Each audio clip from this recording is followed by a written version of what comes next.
తొలిపలుకు channel కి స్వాగతం.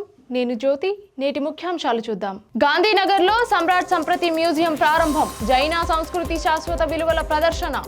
Cyber నేరాల వివరణలో బ్యాంకర్ల కీలక పాత్ర. ప్రజలకు అప్రమత్తత అవసరం. వీసీ సజ్జనార్. యూసఫ్గూడలో జయలలిత నివాసానికి జీహెచ్ఎంసీ సీజ్. పెండింగ్ లో ఉన్న 82 లక్షల పన్ను బకాయిలు. బీఆర్ఎస్ ఎమ్మెల్యే పాడి కౌశిక్ రెడ్డికి సిఐడి నోటీసులు. ఏప్రిల్ 4న విచారణకు పిలుపు. బలోచిస్తాన్లో గ్యాస్ పైప్లైన్ పేలుడు. పలు ప్రాంతాలకు సరఫరా నిలిపివేత. హన్మకొండ కాకతీయ యూనివర్సిటీలో విద్యార్థులపై ఎలుకల దాడి. విద్యార్థుల్లో పెరిగిన ఆందోళన. అడవి తల్లి బాట. 460 కిలోమీటర్ల రోడ్ల నిర్మాణం పూర్తి. విశాఖలో డేటింగ్ యాప్ పరిచయం దారుణ హత్యకు దారి. నేవీ అధికారి అరెస్ట్. రాహుల్ గాంధీ కోజికోడ్ సభ. కేరళ మహిళల రక్షణ ప్రయోజనాలపై హామీలు. భారత నౌకాదళంలోకి మరో యుద్ధ నౌక. అహ్మదాబాద్ లో కైనేస్ సెమీకాన్ ప్లాంట్ ప్రారంభించిన ప్రధాని మోదీ. ఐఎస్ఎం ప్రాజెక్ట్ కీలక దశ. గాంధీనగర్ లో సమ్రాట్ సంప్రతి మ్యూజియం ప్రారంభోత్సవ కార్యక్రమంలో ప్రధాని మోదీ మాట్లాడుతూ, ఈ మ్యూజియం జైన సంస్కృతికి చెందిన లోతైన సాంప్రదాయాలను అద్భుతంగా ప్రతిబింబిస్తుందని తెలిపారు. జైన ధర్మం ప్రపంచానికి అందించిన అహింస, కరుణ, సత్యం వంటి శాశ్వత విలువలు మానవాళికి మార్గదర్శకంగా నిలుస్తాయని చెప్పారు. ఈ మ్యూజియం ఆ విలువలను ఆధునిక తరాలకు చేరవేసే ముఖ్య వేదికగా నిలుస్తుందని పేర్కొన్నారు. సమ్రాట్ సంప్రతి వారసత్వాన్ని గుర్తు చేస్తూ సమాజంలో శాంతి, సౌహార్దాన్ని పెంపొందించడంలో ఈ కేంద్రం కీలక పాత్ర పోషిస్తుందని అభిప్రాయపడ్డారు. సైబర్ నేరాల నుంచి సామాన్య ప్రజలను రక్షించడంలో బ్యాంకు ఉద్యోగుల పాత్ర ఎంతో కీలకమని వీసీ సజ్జనార్ తెలిపారు. ప్రజల సొమ్ముకు కాపలదారులుగా ఉన్న బ్యాంకర్లు తమ కస్టమర్ల లావాదేవీలపై అప్రమత్తంగా ఉండి ఏవైనా మోసపూరిత పరిస్థితులు గమనిస్తే వెంటనే హెచ్చరించాలని సూచించారు.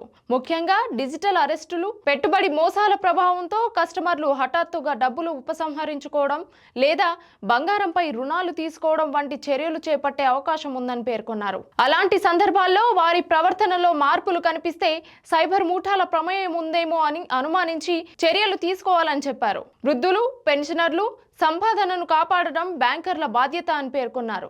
అనుమానాస్పద లావాదేవీలు గమనించిన వెంటనే 1930 లేదా డయల్ 100కు సమాచారం ఇవ్వాలని సూచించారు. బ్యాంకర్లు, పోలీసులు, ప్రజలు కలిసి పనిచేస్తేనే సైబర్ నేరాలకు అరికట్టడం సాధ్యమవుతుందని తెలిపారు. యూసఫ్గూడలోని శ్రీనగర్ కాలనీలో ఉన్న తమిళనాడు మాజీ ముఖ్యమంత్రి జయలలితకు చెందిన భవనాన్ని జీహెచ్ఎంసీ అధికారులు సీజ్ చేశారు.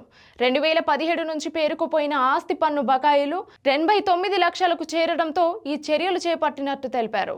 ముందుగా పలుమార్లు నోటీసులు జారీ చేసినప్పటికీ సంబంధిత వ్యక్తుల నుంచి ఎలాంటి స్పందన రాకపోవడంతో G+4 భవనాన్ని అధికారులు సీజ్ చేశారు. బకాయిలు చెల్లించే వరకు భవనం సీజ్ కొనసాగుతుందని జీహెచ్ఎంసీ అధికారులు స్పష్టం చేశారు. బీఆర్ఎస్ ఎమ్మెల్యే పాడి కౌశిక్ రెడ్డికి సిఐడి అధికారులు నోటీసులు జారీ చేశారు. జనవరి 29న సమ్మక్క సారక్క జాతర సందర్భంగా జరిగిన గొడవలో కరీంనగర్ పోలీస్ కమిషనర్ పై వివాదాస్పద వ్యాఖ్యలు చేసినట్లు ఆరోపణలపై పోలీసులు కేసు నమోదు చేశారు. ఈ కేసును తర్వాత సిఐడికి బదిలీ చేయగా దర్యాప్తు వేగవంతం చేశారు. ఈ నేపథ్యంలో ఏప్రిల్ 4న హైదరాబాద్ లోని సిఐడి కార్యాలయంలో విచారణకు హాజరు కావాలని పాడి కౌశిక్ రెడ్డికి నోటీసులు అందజేశారు. ఈ వ్యవహారం రాజకీయంగా చర్చనీయాంశంగా మారింది. పాకిస్తాన్ లో బలోచిస్తాన్ ప్రాంతంలో భారీ పేలుడు సంభవించింది. క్వెట్టా వెస్ట్రన్ బైపాస్ సమీపంలో అఖ్తరాబాద్ ప్రాంతంలో సుయి సదర్న్ గ్యాస్ కంపెనీకి చెందిన 18 అంగుళాల గ్యాస్ పైప్ లైన్ ను గుర్తు తెలియని దుండగులు ధ్వంసం చేసినట్లు సమాచారం. ఈ ఘటనతో భారీ అగ్నిగోళం ఎగిసిపడింది. పేలుడు కారణంగా క్వెట్టా, ఫిషిన్, జియారత్, మస్తాంగ్, కలాత్ తదితర ప్రాంతాల్లో గ్యాస్ సరఫరాకు పూర్తిగా అంతరాయం కలిగింది. ఇప్పటికే ఇంధన సంక్షోభాన్ని ఎదుర్కొంటున్న పాకిస్తాన్ కు ఇది మరింత ఇబ్బందిగా మారింది. ఈ ఘటనకు ఇప్పటి వరకు ఎలాంటి సంస్థ బాధ్యత వహించలేదు. అంతేకాకుండా అధికారులు దర్యాప్తు కొనసాగిస్తున్నారు. హనుమకొండలోని కాకతీయ యూనివర్సిటీలో దారుణ ఘటన చోటు చేసుకుంది. సమ్మక్క సారలమ్మ హాస్టల్లో నిద్రిస్తున్న 14 మంది విద్యార్థినులపై ఎలుకలు దాడి చేశాయి. ఈ యూనివర్సిటీలో ఎలుకల దాడులు జరగడంతో విద్యార్థుల్లో తీవ్ర ఆందోళన కలిగింది. విద్యార్థులకు ఇలాంటి పరిస్థితులు కొనసాగకుండా అధికారులు తక్షణమే స్పందించాలని కోరుతున్నారు. హాస్టల్, యూనివర్సిటీ పరిసరాల్లో పరిశుభ్రత, రక్షణ చర్యలను తీసుకోవాలని వారు విజ్ఞప్తి చేస్తున్నారు. AP deputy CM Pawan Kalyan 2025 ఏప్రిల్లో అడవి తల్లి బాట కార్యక్రమాన్ని ప్రారంభించారు. దీని ద్వారా 625 అంతర్గత పల్లెలను కలుపుతూ 1069 కిలోమీటర్ల రోడ్ల నిర్మాణానికి 1005 కోట్లు కేటాయించారు. మార్చి 2026 నాటికి 18 నెలల్లో 460 కిలోమీటర్లు పూర్తయ్యాయి. ఫలితంగా పూర్వం అవసరమైన డోలీ, స్ట్రెచ్చర్లు వాడకం తగ్గింది. విద్యార్థులు, రోగులు, అంబులెన్స్ సులభంగా వెళ్లేందుకు మార్గం ఏర్పడింది. అప్పటి వైసీపీ పాలనను, ఇప్పటి పాలనను కంపేర్ చేస్తూ సోషల్ మీడియాలో నెటిజన్లు వైరల్ చేస్తున్నారు. విశాఖలో గాజువాక ప్రాంతంలో సంచలన హత్య ఘటన వెలుగులోకి వచ్చింది. 2021లో డేటింగ్ యాప్ ద్వారా మౌనికతో పరిచయం పెంచుకున్న నేవీ అధికారి రవీంద్ర 2024లో వేరే అమ్మాయిని వివాహం చేసుకున్నప్పటికీ మౌనికతో వివాహేతర సంబంధాన్ని కొనసాగించాడు. భార్య కాన్పు కోసం పుట్టింటికి వెళ్లిన సందర్భంలో మౌనికను ఇంటికి పిలిపించిన రవీంద్ర గొడవ తలెత్తడంతో ప్రణాళిక ప్రకారం హత్య చేశాడని, అనంతరం లొంగిపోయాడని గాజువాక పోలీసులు తెలిపారు. కేరళలో మహిళల కోసం ప్రత్యేక హామీలు ప్రకటించారు ప్రతిపక్ష నేత కాంగ్రెస్ ఎంపీ రాహుల్ గాంధీ. కోజికోడ్లో జరిగిన సభలో ఆయన మాట్లాడుతూ యూడీఎఫ్ ప్రభుత్వం అధికారంలోకి వచ్చిన వెంటనే మహిళల కోసం ఉచిత బస్సు ప్రయాణం అమలు చేస్తామని ప్రకటించారు.